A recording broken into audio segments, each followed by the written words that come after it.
Hey guys, Brady here with your daily tennis lesson. So we want to get a lot of you beginners out there up to speed with the modern game. So this week we're going to do 5 videos geared towards the beginner tennis player, getting their strokes sharpened up so that they're able to start working a little more on these modern ideas. So today we're going to look at the forehand. We've got Mark here today. I think most of you know Mark's a very good tennis player. But I'm gonna kind of use Mark today in a way where we're pretending he doesn't know anything about the game, and I've got him on the court for the first time, okay? So today, like I said, we're looking at the forehand, and the first thing I want to tell most of you beginners is about the grip on the forehand, okay? So when I put the racket into Mark's hand, what I'm looking for is for the knuckle of his index finger on that dominant hand. I want it to be on the back side of the grip so that if we took the racket away, Mark's palm would be facing towards the other side of the court. So I want you guys, we call that an Eastern grip, and I think it's a great grip for you beginners to really start to feel solid contact with the ball. So get into that Eastern grip with the knuckle on the back side of the racket.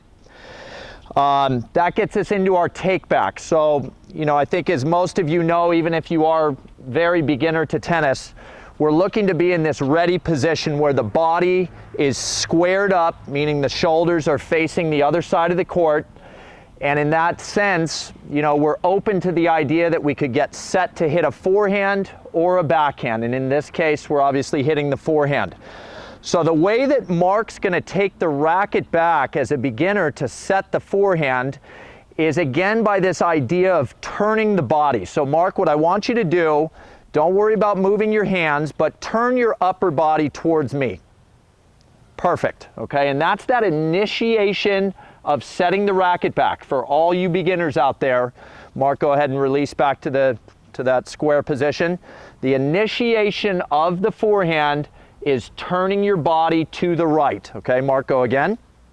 Perfect. Okay, from this position, for all you beginners out there, I want the hands to now separate.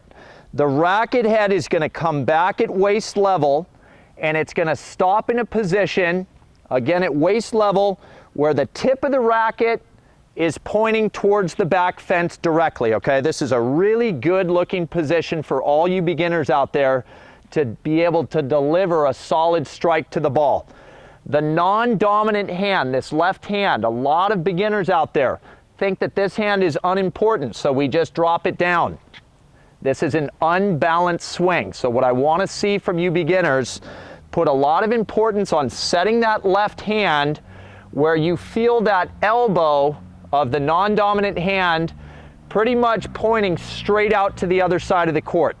And what that'll do is it balances the body, number one, and number two, it's going to give Mark the feeling like he's not just swinging the racket arm, but obviously in order to feel like he's not going to hit his hand when he comes to the ball, he's going to need to swing the entire upper body and obviously clear that left arm. Okay, so Mark, let's go back to ready position real quick. We're in this Eastern grip. We're going to initiate the racket take back with turn. We're going to extend the racket head where it's pointing towards the back fence. The non-dominant hand is here. Perfect. And now we're ready to hit the ball, you guys. So what I want to see out of your feet is a step-in move with your left foot. So Mark, I want you to go ahead and take your left foot and step on a slight diagonal towards the camera. Freeze. Perfect. That, you guys, is our weight transfer. We want to have our body helping the racket go to the ball. So by stepping in, Mark's thought is his weight is going forward, which is the same direction that the racket's going to go. Contact should be a little bit out in front of his left foot, and again at waist level. The reason we have the racket back at waist level is because we would prefer to strike the ball at waist level. So after he steps in, he's going to deliver the racket just in front of his left foot to a waist level position. This is where the strike occurs. And now we're into our follow through, okay? And for all you ladies and gentlemen that play a lot of tennis, I know we talk about the modern forehand a lot, and there's all sorts of different follow throughs. But for you beginners out there, the one particular follow through I want you to have is the idea that the right elbow, as Mark swings through, the right elbow is going to point directly to the other side of the court. And by doing that, Mark has used his upper body to help swing the racket forward instead of what I see from a lot of beginners. Everything could be great up to the point of contact, and when we don't swing the upper body, the arm just breaks, the racket goes to here, and the ball takes off high to the left. And you can see where that elbow's pointing. It's down to the right. Okay, so Mark, let's go into ready position real quick. Let's go through the whole process. You're gonna turn to me, racket take back, good. I wanna see it a little more directly towards the back fence.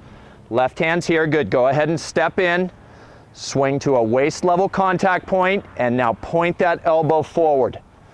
Really good position there at the end, okay? So, assuming Mark has never hit a ball, that's a lot of information. There's a very good chance he remembers 2 parts about it and forgets 3 other things. So for all you beginners out there, to be able to process that information well, the easiest way to do it is to just try to remember the finish pose. If Mark can show me a really nice pose at the end like he just did, there's a very good chance he's gonna take care of all those elements we just talked about. So let's go ahead and take a look.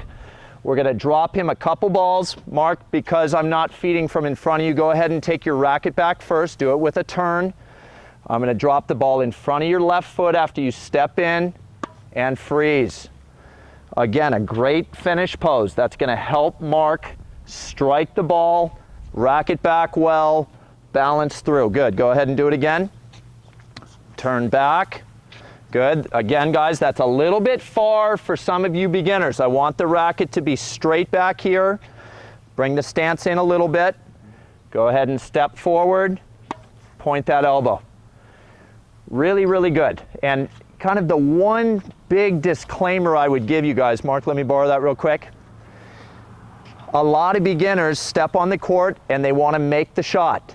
And all of a sudden, the idea to make the shot turns in a lot of beginner tennis players, they turn them into ping pong players where we're just tapping the ball over. And you guys might have success getting the ball in that way, but even as a beginner, we want to have the foundation to be able to advance our game relatively quickly. So go out of that idea of just trying to ping pong the ball back. Use these couple really nice foundations for the forehand. Go out and practice them, and I think you guys will be on your way turning that beginner forehand into a modern forehand. Mark, thanks for the help today. So that's all I got for you guys today. I hope that was extremely helpful for all you beginner players.